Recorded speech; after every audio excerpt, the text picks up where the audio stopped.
Boa tarde, pessoal.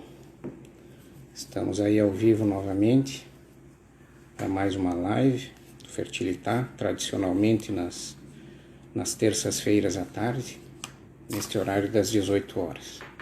Tá? Só estamos aguardando o nosso convidado, que em seguida já estará nos dando a honra.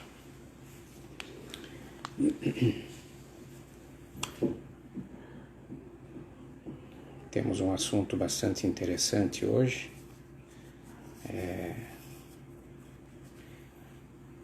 relacionado à endometriose pélvica, ok?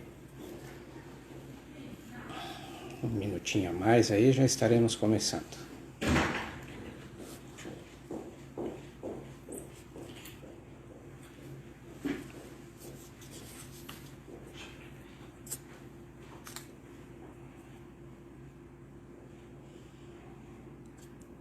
Já estamos com algumas pessoas já nos prestigiando aqui.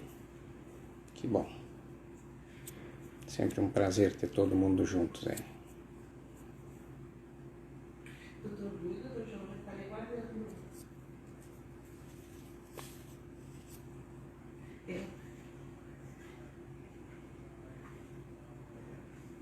Não, só tem que ir no íconezinho que está escrito Fertilitar ao vivo.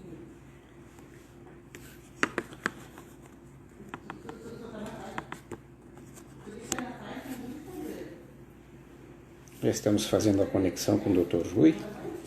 Nosso convidado então é o Dr. Rui Ferriani, que é de São Paulo, e uma pessoa muito qualificada.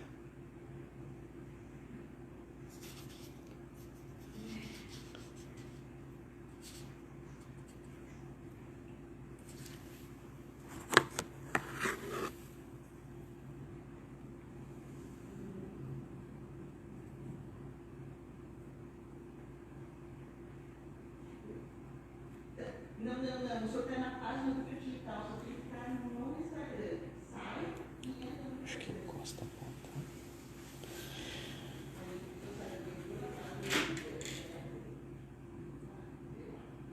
Bom, pessoal, eu acho que tá demorando um pouquinho, então a gente já podia fazer uma leve introdução a respeito da doença, né?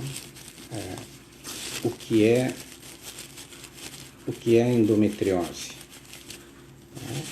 Isso muito divulgado nos meios sociais, na literatura médica, enfim, aonde vocês fizerem leituras e se interessarem pelo assunto, terão possibilidade de encontrar em muitos lugares o assunto endometriose, que é tão relevante. Então, o que é endometriose, né? A natureza, ela só fez o endométrio, né? O endométrio apenas dentro da cavidade uterina, né? Assim como a natureza fez nosso cérebro dentro do crânio, assim como fez os pulmões dentro do tórax, ela fez endométrio apenas dentro do útero. E ali é o lugar original. Ali que nós devemos ter exclusivamente endométrio. Por outro lado, quando a gente tem presença desse tecido, que é encarregado a dar suporte ao início e ao final da gestação, quando esse tecido se encontra em local atípico, fora da cavidade uterina, aí nós vamos chamar de endometriose. Então a gente pode encontrar endometriose dentro do abdômen, na pelve, sobre os ovários, sobre as trompas, sobre o intestino, sobre a bexiga e até mesmo fora da cavidade abdominal. Podemos ter endometriose a nível até mesmo torácico, pulmonar, causando distúrbios relevantes muitas vezes para as mulheres, né? Então, esse endométrio, ele tem uma ação especificamente hormonal. Então, quando esse endométrio que está lá dentro do útero, ele descama sob forma de menstruação, Se ele existir de forma ectópica dentro da cavidade abdominal em outros tecidos, ele vai reagir da mesma forma. Ele vai causar microsangramentos menstruais proporcional ao tamanho da lesão que lá existe. Então imaginemos um ovário cuja superfície dele tenha tecido endometrial ali presente, vai causando microsangramentos naquele local e causando reação inflamatória progressiva a cada mês que isso vai se sucedendo, né? Então vai fazendo microsangramentos, processos inflamatórios e progressão da lesão a cada mês. Então toda mulher que estiver com seus hormônios em ação mensal, ela estará sujeita ao desenvolvimento ou a progressão da doença ali estabelecida. Os locais que mais comuns de que a endometriose acomete é a pelve feminina, né? Então, habitualmente sobre a superfície peritoneal, atrás do útero, nos ligamentos que sustentam o útero, sobre a superfície dos ovários, sobre as trompas, sobre o intestino e poucas vezes, coisas mais de exceção, poderá ter a nível hepático, diafragma e até mesmo a nível de pulmão. Ok? Então essa é a endometriose. E essa doença, ela está presente numa proporção grande das mulheres, principalmente nas mulheres em idade fértil, né? Podemos supor até que ela exista em torno de 10% das mulheres em idade fértil. Então, façam um cálculo assim, né? Qual é a população feminina que existe, conforme a faixa etária, e veja que isso acomete em números exatos uma grande parte da população feminina brasileira, enfim, mundial, né? Então se supõe esses 10% das mulheres em idade fértil com possibilidade de terem esta doença. É uma doença crônica, é uma doença enigmática para a gente, né? Então ela é um enigma ainda. E se supõe também que em torno de 30% até 50% das mulheres com infertilidade, elas possam ter endometriose, né? E todas as mulheres que têm sintomas dolorosos no período menstrual, que caracteriza a endometriose, elas têm propensão, essas mulheres que têm essas queixas de dores menstruais, elas têm em torno de 3 vezes mais chance de terem endometriose. Então, as mulheres que se queixam de dor menstrual, elas têm essa probabilidade muito maior de apresentar a doença. E uma mulher infértil, ela tem em torno de 10 vezes mais a chance de ter uma endometriose do que uma mulher que não é infértil. Então vejam bem o quanto acomete, né?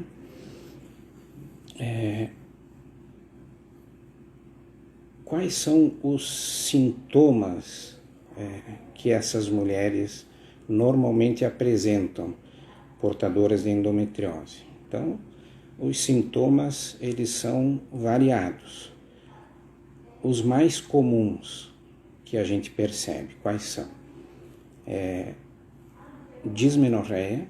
O que é dismenorreia? É dor no período menstrual, né? Difícil a mulher que não tem uma queixa de dor menstrual e cólicas menstruais.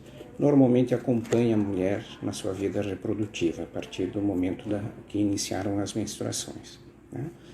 Mas quando essa dor ela se apresenta de forma progressiva, que ela vem bem, relativamente bem com suas cólicas e de repente ela começa a perceber o aumento das dores no fluxo menstrual, cuidado. Chega com seus 20, 25, 30 anos e observa uma piora progressiva nos sintomas. Cuidado, essa mulher tem uma probabilidade considerável de estar desenvolvendo a doença.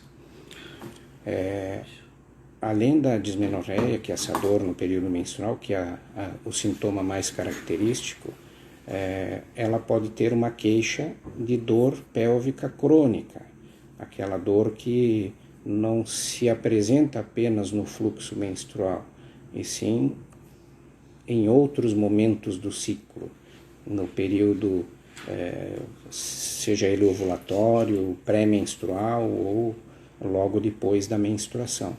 E acabam referindo dores crônicas, né? Além disso, o que a gente pode ter? São pacientes que habitualmente acabam entrando com dificuldade de concepção, né? Acabam trazendo dificuldade de engravidar, um número considerável de pessoas, né? Essas mulheres também podem ser portadoras de dor no ato sexual, né? Terem essa dor durante a relação. E quando isso existe, nesse momento da relação, provavelmente essa endometriose possa estar um pouco mais evoluída, né? Uma endometriose, a gente chama de endometriose profunda, quando ela invade um pouco mais as estruturas, certo? Então, essa dispareunia, que é a dor no período, durante a relação sexual, né? O que muitas vezes causam alguns distúrbios sexuais para a mulher. E outros sintomas associados vai depender do grau de acometimento da doença na mulher, né? Se ela tem uma endometriose na bexiga, ela poderá ter sintomas urinários, do tipo dor no momento da micção, né? Ou micções muito frequentes, ter que levantar à noite por muitas vezes. Ela pode ter essa doença acometendo o intestino e aí ela pode ter sintomas gastrointestinais, como dor na evacuação, sangramento na evacuação. Acho que vamos conseguir o contato aqui com o Dr. Rui. Um segundinho apenas.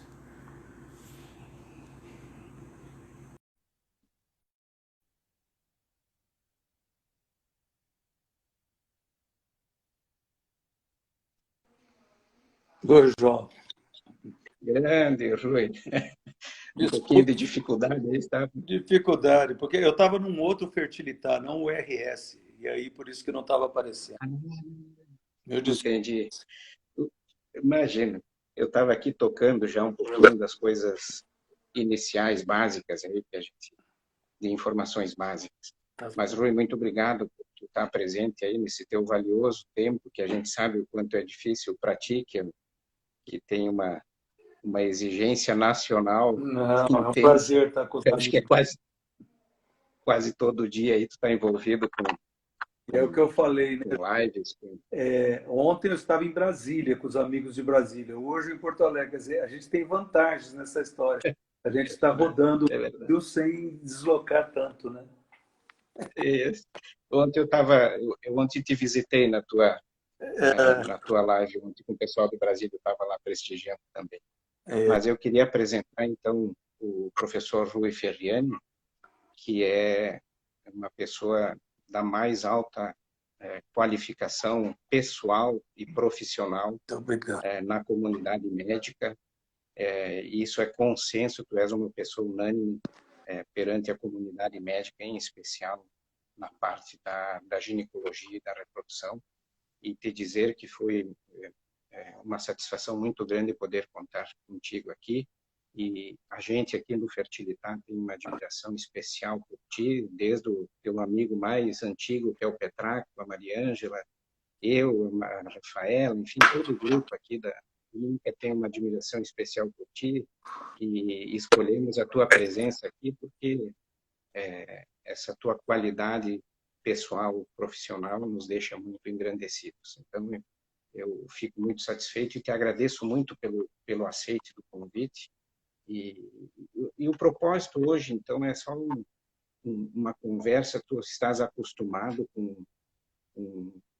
coisas muito técnicas e de um nível bem avançado, e a gente não quer, nesse momento, assim, coisas extraordinárias. Aqui a gente quer atingir o nosso público de seguidores, que tem muitos pacientes, muitos colegas também, enfim, que nos prestigiam. Então, uma conversa um tanto informal e não deixando de ser técnico também, né?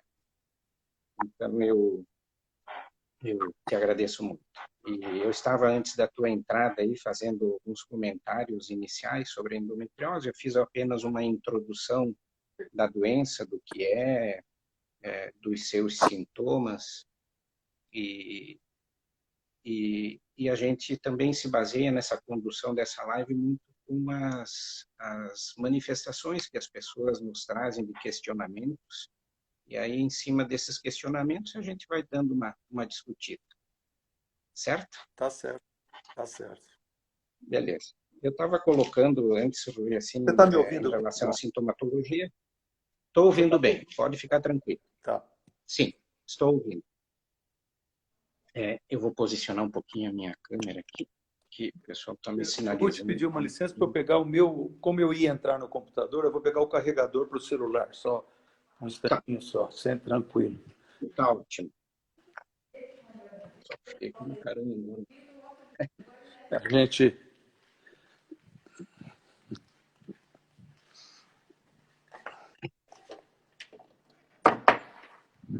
Desculpa, já estou aqui.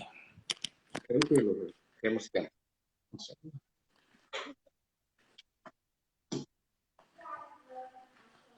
Pronto. O celular, ele aguenta um tempo só, né? Com esse tanto que a gente usa. Ah, caramba. Não chega um dia, tu se vai com a bateria. Né? Bom, João, eu A acho evolução do celular tem que ser. O tema... Pode dizer. O tema é muito importante, né? Para nós que... Quer dizer, se você for ver que a endometriose acontece em 10% das mulheres, né? Na idade reprodutiva, então é uma coisa muito frequente. Eu costumo dizer assim que o ginecologista que não pensa endometrioticamente, ele deixa de fazer o diagnóstico nas pacientes. Então, a gente que trabalha em centro terciário, é muito frequente você ver paciente que já passou por vários ginecologistas, muitas vezes, e nunca ninguém lhe falou da possibilidade dela ter uma endometriose. Às vezes é uma paciente que tem uma cólica muito intensa ou é infértil, e a gente sempre tem que pensar, ficar com o raciocínio pensando na possibilidade de endometriose, já que é muito frequente. Quer dizer, entre mulheres inférteis, as inférteis têm mais endometriose. E entre mulheres com endometriose, elas são mais inférteis. Quer dizer, a associação entre endometriose e infertilidade é grande. E a endometriose, ela se caracteriza bem você tem os dois tipos principais de sintomas, que são as dores e tem a infertilidade. Agora, a dor, ela nem sempre é típica. Então, às vezes, ela é uma dor que tem alguns comportamentos, quer dizer, a cólica menstrual que a menina tem na adolescência, essa tende a melhorar. Mas uma mulher que persiste com uma cólica menstrual intensa, que tem que... Aí você pergunta para ela, você tem cólica? Ah, doutor, tem aquela normal. Vou na farmácia, às vezes tomo uma injeção, me dói muito, incapacita. E às vezes ela não está sendo valorizada que ela tem uma possibilidade de ter endometriose. Então tem vários estudos mostrando que existe um retardo de até 7 anos entre o aparecimento do sintoma e o diagnóstico. E, eventualmente, qual que é o problema desse retardo? Às vezes, não dá uma orientação adequada para o paciente. tá? E principalmente melhorar a sua qualidade de vida. Então, o que a gente quer, como ela é uma doença crônica, nós não tratamos, na maioria das vezes, a causa da doença. Eu costumo fazer assim uma analogia que a endometriose é mais ou menos como aquela erva daninha num gramado bonito. As lesões ficam lá, né? Você pode ir lá e arrancar, que é o que o jardineiro faz, mas depois ela vem e cresce. Ou então você joga um agrotóxico, ela murcha, mas depois ela cresce outra vez. Então, qual que conhecendo isso, eu costumo dizer para os pacientes, quando eu suspeito ou eu diagnostico a endometriose, que nós estamos diante de uma doença crônica e que nós, provavelmente, essa doença vai ter grande melhora quando ela entrar na menopausa. Mas até lá nós temos que administrar bem, para que ela tenha uma qualidade de vida boa. E quando eu falo qualidade de vida, é que ela não tenha incapacidades de faltar ao trabalho, de ter muita dor e consiga engravidar no tempo que ela queira. Eu acho que esses são os dois aspectos que a gente tem que pensar na endometriose, tentar fechar o diagnóstico de endometriose, ou pelo menos administrar com endometriose ao longo de toda a sua vida reprodutiva. Eu acho que esses são importantes que a gente tem que focar para melhorar o atendimento dela. Esses são assim, a gente que mexe muito com endometriose vê essa dificuldade, né? Eu acho isso que é... Perfeito.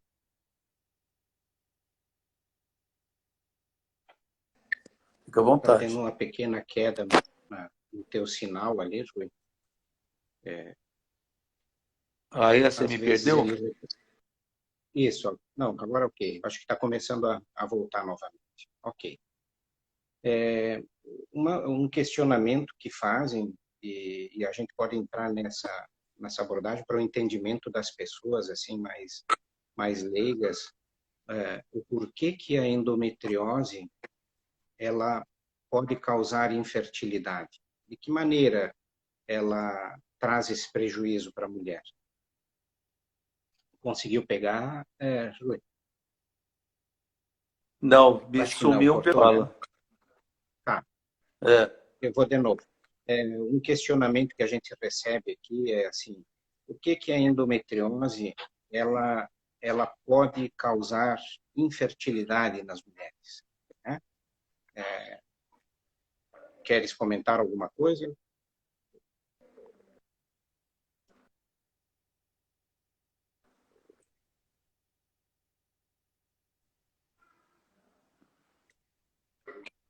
Claro, em mulheres com endometriose. Estamos perdendo um pouquinho o sinal, né? Não está tendo o sinal. Estamos sem... O teu sinal caiu, Rui. Se tu puder recomeçar aonde tu Estou tinhas achando parado, estranho, por gentileza. porque deixa eu só uma.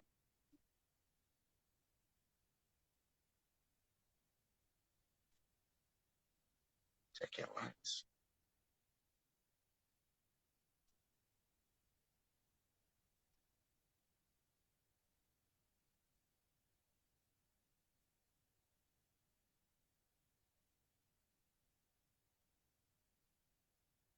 Nós estamos com uma dificuldade aí no contato. Eu acho que eu não sei se é o teu sinal ali, Rui. Acredito que sim. É dele. O tempo todo e ele está aqui dando a marca, mas está perdendo realmente a Tá. sua fala. Bom, Agora entrou, Rui. Se tu quiseres comentar o questionamento do porquê que a infertilidade ela fica presente nas mulheres com endometriose. Que mecanismos a gente pode justificar como estudos aí na gênese da infertilidade? é muito frequente, né? Ter endometriose, a mulher que tem endometriose ser infértil. Isso é um sintoma bem frequente. Quando a endometriose é grave, por exemplo, ela comete o ovário, as trompas, então existe uma questão mecânica que prejudica o encontro do óvulo do espermatozoide. Mas mesmo nas formas mais leves de endometriose, existe infertilidade. Mesmo com trompa permeável, o caminho está bom, e mesmo assim existe infertilidade. Então, o mecanismo real não é conhecido, mas provavelmente esse tecido de endométrio que está fora de lugar, que a endometriose, o que é? É o endométrio, que é aquela parte que descama todo mês, ele sai, se implanta no ovário, na cavidade abdominal. Então, esse endométrio, ele libera o que a gente chama de substâncias. Então,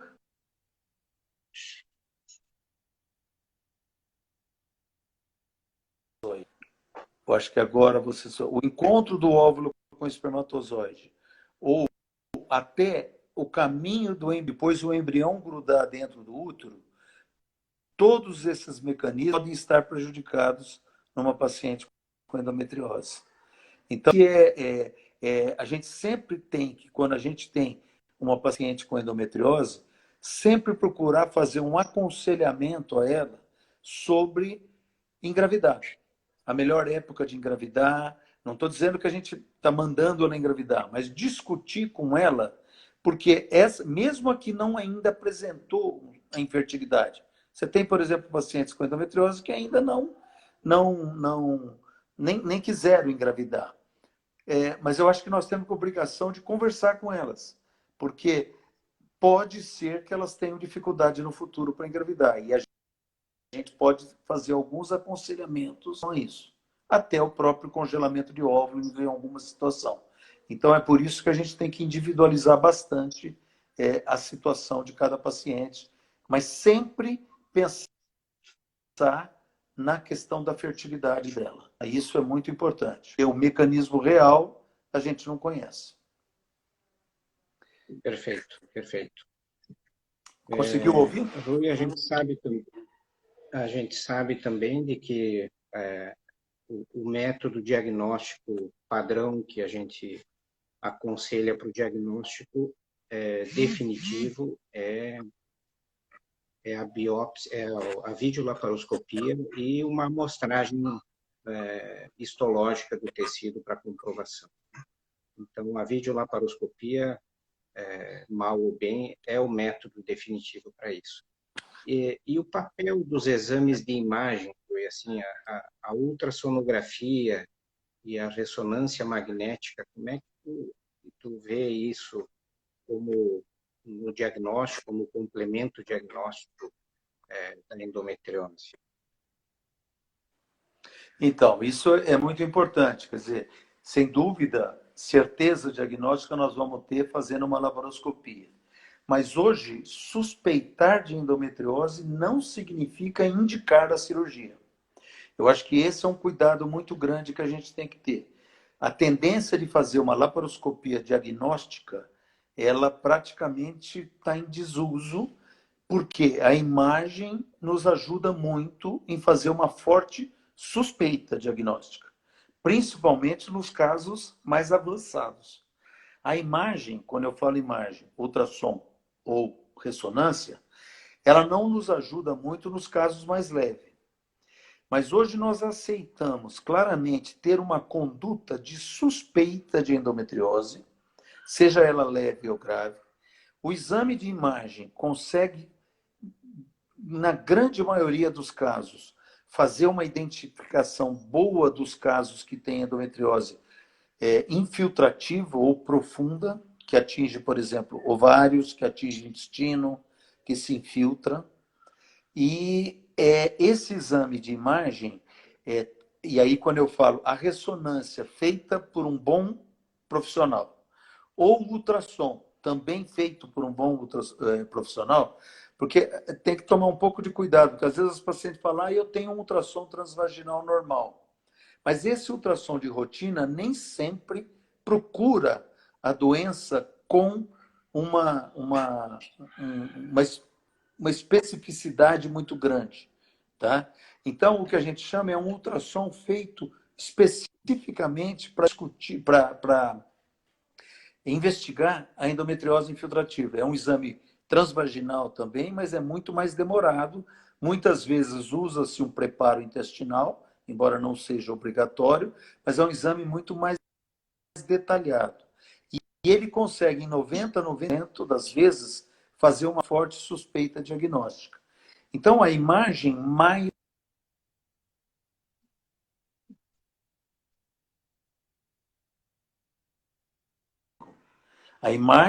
quadro clínico nos dá uma suspeição diagnóstica muito forte. E aí a gente reserva a cirurgia com a confirmação no sentido muito mais terapêutico. Não estou dizendo que toda mulher que tem endometriose tenha que operar, mas pode ser que ela tenha que operar e a gente tem que individualizar. Mas quando for operar, já é uma cirurgia pensando em tentar eliminar ao máximo os focos de endometriose dessa paciente. E, portanto, é uma cirurgia planejada, ajudada pelos exames de imagem. A tendência hoje em relação à endometriose era muito frequente no passado a paciente fazer cirurgias. E isso não é bom, porque a cirurgia acaba mexendo muito, principalmente, qual que é o principal problema da cirurgia? É mexer no ovário e diminuir a reserva desse ovário. Então, a gente tem que ser assim preciso na cirurgia. O ideal tem até que é uma vez na vida. Essa seria a situação ideal. Opera uma vez e a mais radical possível. Eliminar bem todos os pontos. E aí, para evitar, por exemplo, simplesmente aquela laparoscopia que faz, dá uma olhada por cima e queima alguns focos e depois a doença volta. Então, o índice de recidiva é muito alto. E é dependente muito da experiência do cirurgião em relação a isso. Por isso que, então, eu discuto muito com as pacientes quando operar. Aliás, esse é o maior desafio que eu acho que a gente tem. E a paciente também, porque nós estamos falando de uma paciente jovem, muitas vezes, que acabou de casar, aí começa com uma dor, eu vi você comentando, né, que é a dor da relação sexual, isso prejudica o seu relacionamento, e aí aquele casal jovem quer engravidar e não consegue. Então, como que se imagina que a qualidade de vida desse casal é muito ruim? Por outro lado, aí ela fala, mas eu vou ter uma cirurgia que mexe em intestino, é uma complicada, ela tem uma chance de complicação. Então, a gente tem que pesar bem o momento de operar versus o momento de fazer um tratamento clínico. E quando eu digo tratamento clínico, é visando a dor, por exemplo, se está incomodando, ou visando a fertilidade, que é, por exemplo, a reprodução assistida. Certo? Então, nós sempre temos essas três possibilidades. O tratamento clínico, que são aquelas drogas que diminuem a ação do estrogênio, as progesteronas, o tratamento de reprodução assistida, que aumenta a chance de concepção significativamente, e o tratamento cirúrgico.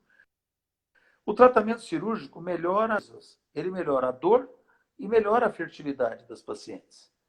Só que o tratamento cirúrgico mexe em intestino. Então, isso pode, eventualmente, prejudicar essa paciente, tá? Ter complicação. Então, não existe um protocolo específico para dizer qual paciente deve ou não deve operar. Tem que ser individualizado. Esse é o ponto. Perfeito. Isso é fundamental. Mas a gente sempre vai ter esse contraponto. Qual é o momento de operar versus o momento de não operar ou fazer um tratamento clínico? É verdade. Uma coisa interessante é que, complementando a tua colocação, né, Rui, de que como a gente fica refém de bons profissionais no diagnóstico, né, em exames de imagem, seja ele, em especial, a ultrassonografia, que depende muito é um exame dinâmico ali que tu está fazendo e está te chegando às conclusões. Então, o quanto o operador é importante, o quanto a máquina é importante, né? No passado a gente dizia, quando se usava muito o forceps, tu não precisa ter medo do forceps, tu tem que ter medo de quem está atrás do forceps, né? Então, mesma coisa nesses exames de imagem E até mesmo na resolução cirúrgica, como tu disseste, não adianta tu ir ali para fazer um carinho na endometriose dentro da pelve, né? É o que eu Ou digo, tu não, vai às não grandes adianta ciscar, para né? Chegar na resolver, né? cavidade e ciscar. Ciscar, aí não resolve, né? A gente tem que ir para ser resolutivo, senão aquilo que tu colocasse até o momento que daqui a pouco complica uma dessas cirurgias, né? O cara fica ali, uma cirurgia de vídeo para endometriose normalmente chama outra. E a coisa vai numa sequência. Se tu não tiver um cuidado, se tu não tiver um bom senso na indicação, a cada ano tu está fazendo videolaparoscopia nessa mulher. E tu está expondo a um risco enorme daqui a pouco de uma lesão de víscera, enfim, de trazer um trauma muito grande para ela e complicar. Então, o examinador, o indivíduo que está aí nos exames complementares, nós precisamos de indivíduos com categoria, né? Senão a gente fica mal posicionados. Eu acho que Muito interessante a tua colocação. sem dúvida, por isso que a endometriose ela tem que ter um diagnóstico feito por profissional experiente e o tratamento feito por profissional experiente, seja o tratamento cirúrgico, seja o tratamento de reprodução assistida, porque ela tem características a paciente com endometriose e se você muitas vezes tem uma abordagem muito generalista, isso pode ter sequelas. Eu me preocupo às vezes quando eu, por exemplo, eu não faço mais cirurgia, né, João? Eu faço a reprodução, mas às vezes eu chego em comum acordo com a paciente que ela precisaria operar, ela teria benefícios em operar. Por exemplo, uma paciente que tem muita dor, mais infertilidade, com uma trompa boa, eventualmente ela pode tentar engravidar depois. Mas eu já deixei de indicar porque ela não tinha acesso a um bom cirurgião para isso. Exatamente. E ela cair uma cirurgia feita por quem não tem a experiência adequada pode trazer mais prejuízos a essa paciente, principalmente, como você falou, o risco do intestino e o risco de lesar o ovário. Eu acho coisas importantes. E lesar o ovário, depois essa mulher vai ter dificuldades.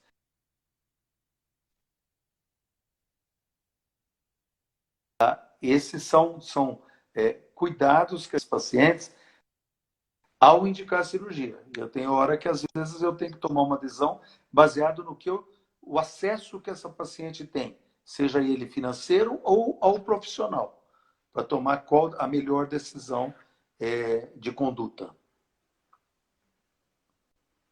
Perfeito, perfeito. Muito bom.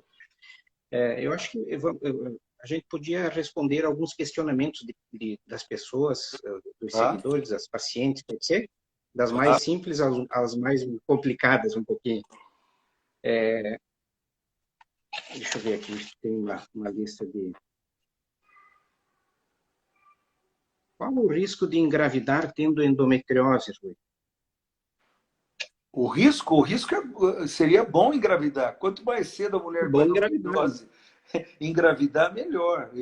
Por exemplo, uma mulher que tem um endometrioma, né, como nós temos, endometrioma é aquela lesão de endometriose dentro do ovário.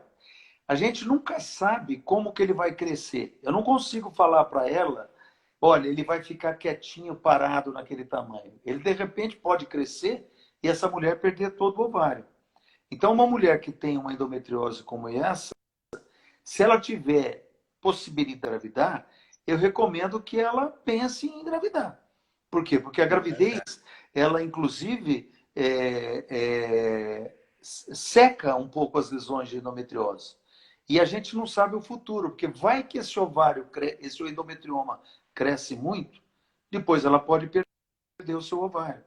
Então, eu já vi muita paciente com endometriose, diagnóstico aos 30 anos, e não se preocupou com isso, chegou com 36, 37 anos, a endometriose avançou e depois ela não consegue mais engravidar.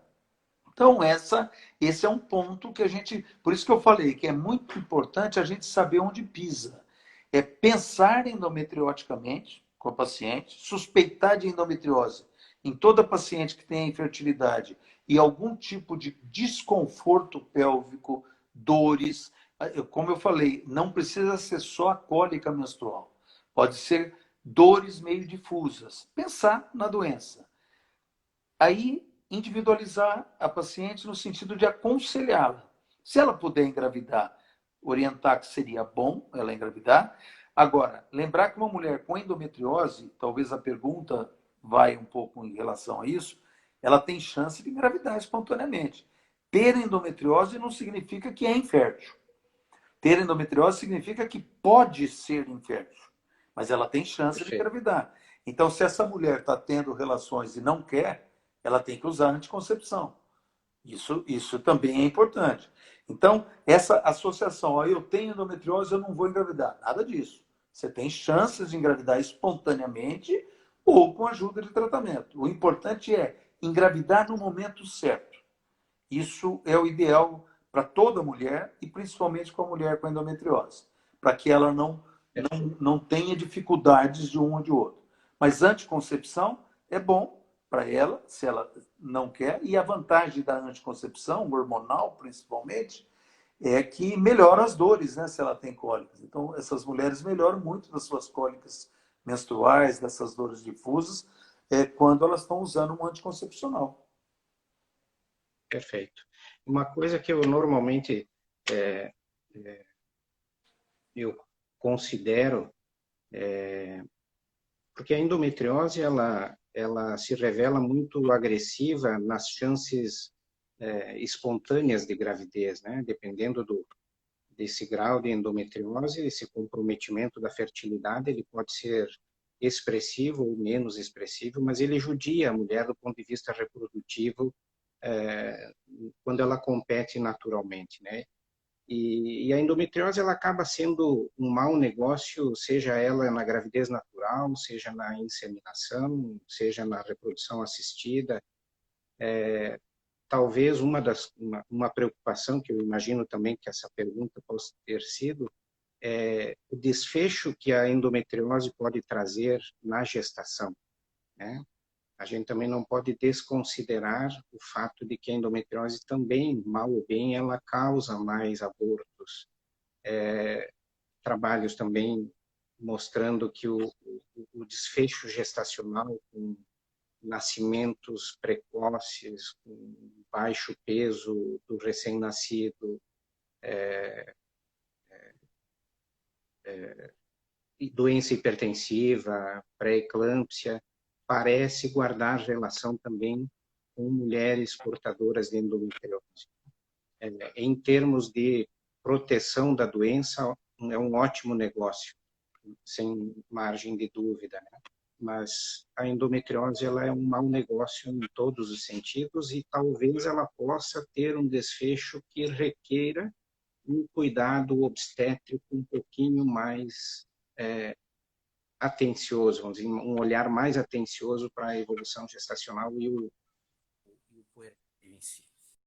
Concordas com isso, Ru? Perfeitamente. Antigamente não se falava isso, né, João? Isso um conhecimento um pouco mais recente, né? E a mulher, quando engravida, agora essa gravidez a gente pode. Aproveitando, Rui, que tu colocasse ali, falou em método anticoncepcional, usar a pílula anticoncepcional, caso essa mulher não queira engravidar, usar a pílula é um bom negócio, até porque como contracepção e faz uma melhora do quadro álgico, do quadro de dor dessa mulher. Tem uma pergunta aqui de uma paciente, o diumirê pode ajudar a controlar a endometriose? O que tu acha Então, disso? tá me ouvindo? Consegue ouvir? Estou sem voz aqui.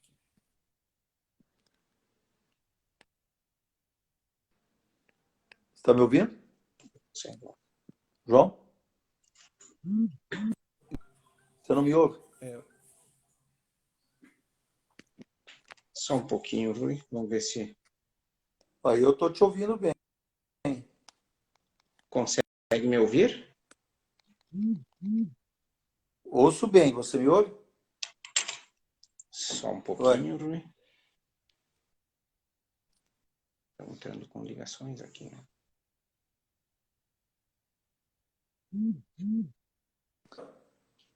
Não?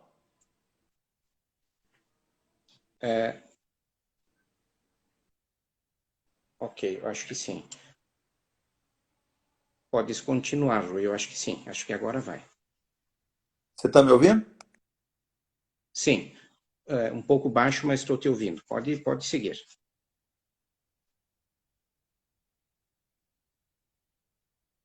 Deixar o telefone da clínica ligado. Senão vai vir as chamadas todas aqui.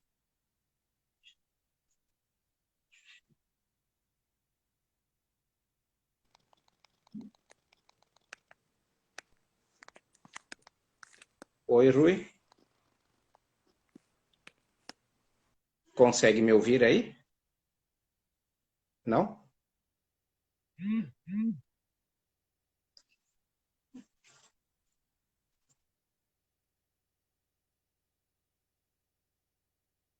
Oi, Rui.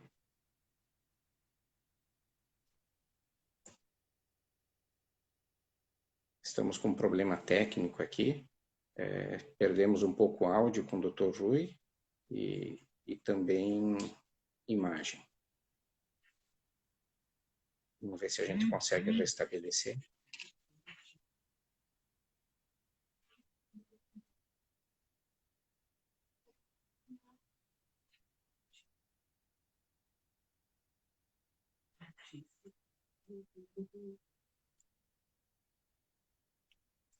Também a internet.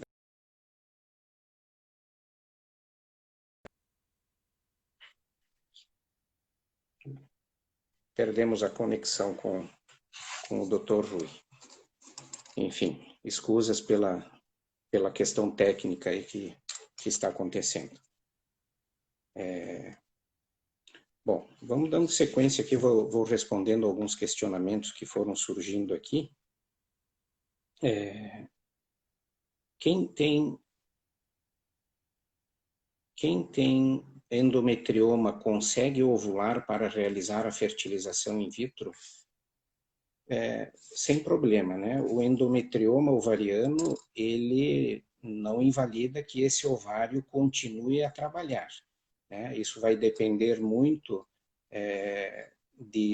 do tamanho da lesão, o quanto está comprometendo o ovário. E vai depender muito também da reserva ovariana que essa paciente tem. Então, mesmo com endometrioma no ovário, essa mulher pode fazer estimulação ovariana para a fertilização e esse ovário poderá trabalhar e nos dar óvulos. A tendência é de que ovários comprometidos por endometriomas, eles tendem a produzir uma quantidade de óvulos menor do que o habitual para uma mulher na mesma faixa etária sem a doença, né? Então, esses endometriomas, eles, assim como a endometriose em qualquer lugar da pelve, ela é agressiva, ela pode comprometer de uma forma maior ou menor a reserva ovariana dessas mulheres, né? Mas a endometrioma em especial. Então, existe uma certa polêmica de se os endometriomas devem ou não serem operados antes dessa paciente se submeter a um tratamento de reprodução assistida. O que a gente tem que considerar é que as cirurgias, como o Dr. Rui, o professor Rui colocou há pouco tempo atrás, a gente tem que ter muito cuidado com as manipulações sobre esse órgão. Então, cirurgias mal conduzidas, mal executadas do ponto de vista técnico, além da própria doença, é óbvio, podem trazer comprometimento da reserva ovariana. Então, endometriomas operados, algumas vezes a gente compromete esse ovário e sem contar o risco que, se tecnicamente não for bem executado, ela pode perder esse ovário cirurgicamente. Um momento cirúrgico que fique inadequado e o cirurgião tenha que retirar o ovário. Então, cuidado na indicação da cirurgia prévia. a cirurgia para endometriose, o endometrioma, ela acaba sendo priorizada quando a paciente tem, o problema maior dela é dor, em que ela tenha qualidade de vida pelo quadro doloroso, traga repercussão para a própria vida pessoal dela. Então, um segundo, vamos ver agora.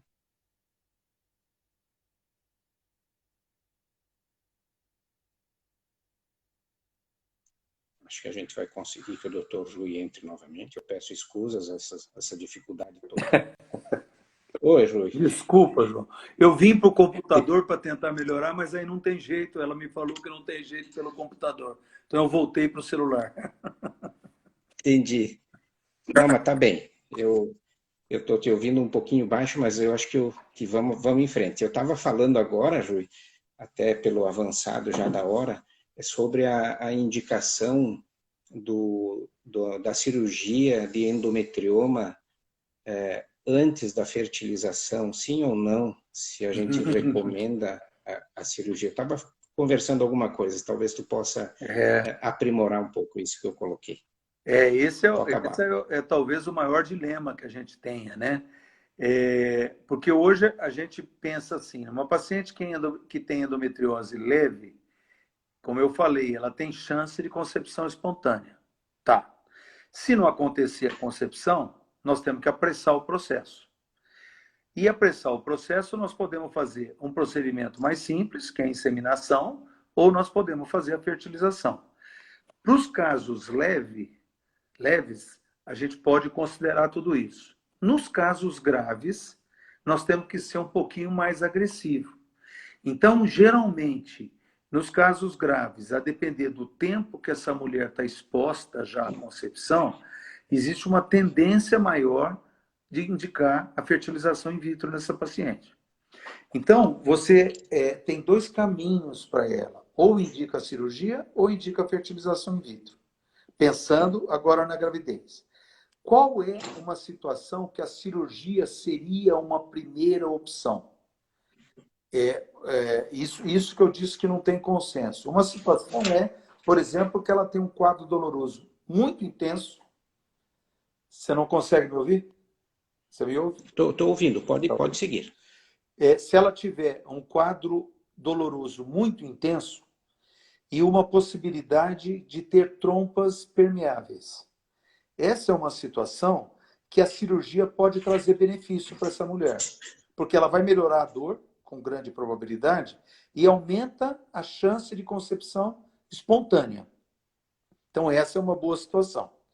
Agora, se uma mulher tem um parceiro que tem um sêmen ruim, ela já está numa idade mais avançada, tem muito tempo de tentativa, começar o seu tratamento de infertilidade fazendo uma fertilização in vitro e não a cirurgia é uma opção bastante razoável. Então, esse é um caminho, fazer 1, 2, 3 ciclos que seja, por exemplo, de uma fertilização e, se não der certo, partir para a cirurgia. Então, os dois caminhos são válidos e a gente individualiza. Agora, a pergunta específica que você fez, você indicou fertilização in vitro já para ela, porque por essa somatória de fatores aí. E aí ela fala, mas se eu operar antes, eu melhoro as minhas chances da fertilização in vitro? Essa é uma pergunta interessante. E nós não temos essa resposta definitiva. Nós não temos isso. Nós temos alguns trabalhos que mostram que pode ser que a cirurgia vá melhorar o resultado de FIV. Mas isso não é consenso e, portanto, não há esse consenso de que antes de fazer a FIV, eu tenho que operá-la. Não há esse consenso. Eu posso fazer a primeira indicação para essa paciente de fertilização in vitro. Pode ser. Agora, a gente sabe que se ela operar, ela pode aumentar as suas chances de concepção. Por isso que eu disse, nós temos que individualizar a situação, ver como que está a situação do marido, ver qual é o comprometimento da cavidade pélvica e, principalmente, ver a idade da mulher. Porque quanto mais avançada a idade, piores são as suas chances. Então, de reserva que vão diminuindo. E a gente tem que ir com mais pressa ainda tentando fazer a fertilização in vitro. Então, esses são alguns dilemas que a gente tem na indicação ou não de cirurgia ou fertilização in vitro. Mas naquela que não conseguiu engravidar. Porque lembra que eu falei que tem paciente com endometriose que pode engravidar espontaneamente, sim. Certo? Mas a que não conseguiu, a gente teria que fazer esse tipo de abordagem para ela. Perfeito. Quanto mais retardar a cirurgia, quanto mais velha, menos reserva ovariana, pior fica o prognóstico de uma intervenção cirúrgica, né? Exatamente. Rui, tem um questionamento também de uma paciente. Fiz uma videolaparoscopia em agosto de 2019, um ano atrás, com diagnóstico de endometriose, e até hoje não consegui engravidar. As cólicas terríveis voltaram. Já tenho 39 anos. Esperança acabando. O que eu faço? Esse é um caso bem típico, né, João? É um caso bastante típico, né? Muito frequente essa situação. Então, você veja, essa cirurgia não melhorou, ela não conseguiu engravidar após a cirurgia. Passados 6 meses, 8 meses, se isso não aconteceu, está indicado um tratamento mais agressivo, em termos de tentar engravidar, tendo em vista principalmente a história da idade dela. Então, a fertilização in vitro é uma situação bem ponderável para essa paciente, porque eu tenho chance aí de aumentar a sua chance de concepção e, inclusive, de guardar, se ela tiver alguma produção, óvulos e embriões, certo? Esse é um ponto interessante. E, João, eu estava lembrando uma situação prática, que talvez até tenha alguma pergunta aí para vocês. Por exemplo, uma mulher que vai operar de endometriose jovem e não é casada, certo? E, eventualmente, essa endometriose está pegando os seus ovários. E ela vai operar porque ela tem uma dor importante. Essa é uma paciente que tem que conversar sobre o aspecto de tentar preservar a sua fertilidade, tentando, por exemplo, congelar os seus óvulos. Porque qual que é o risco? Por exemplo, uma menina de 32, 33 anos, está sem parceiro, não está falando em engravidar. Ela eventualmente vai operar e vão lesar, por exemplo, na cirurgia, a chance de diminuir a reserva do seu ovário é muito grande ao operar um de endometriose. Por melhor que seja o cirurgião, existe essa chance, tá certo? Aí não é uma questão de técnica, é uma questão que o endometrioma pega o ovário. Então, essa paciente pode ser aconselhada, se lhe interessa, por exemplo, antes da cirurgia, se submeter a um processo de estimulação e tentar congelar óvulos, porque aí ela deixa alguma coisa um pouquinho mais garantido e aí faz a sua cirurgia. Se depois da cirurgia der uma reserva, ela pode até engravidar espontaneamente, mas ela tem ali os seus óvulos guardados, que pode dar uma certa segurança. A gente não fala em 100%, mas dá uma segurança. Então, por isso que eu falei, sempre a gente tem que conversar com a paciente com endometriose, independente dela estar falando, eu quero engravidar. Em qualquer fase da vida, se ela já pensou em engravidar, ou se ela pretende um dia engravidar, nós temos que aconselhar os melhores caminhos para ela tomar. Lembrando que a endometriose pode dar dificuldade para ela engravidar no futuro. A grande vantagem, depois da menopausa, a grande maioria das mulheres melhora muito, certo? Existe endometriose pós-menopausa, mas já é uma situação bem menos frequente. Né? Rui, então, esse é Rui, eu acho que vai cair a nossa live, que está fechando o tempo. Se cair, me perdoe, mas estão me sinalizando que vai fechar. Eu te digo assim, quero te agradecer imensamente, em meu nome do Fertilitar, a tua presença, a tua disponibilidade, de mãos aqui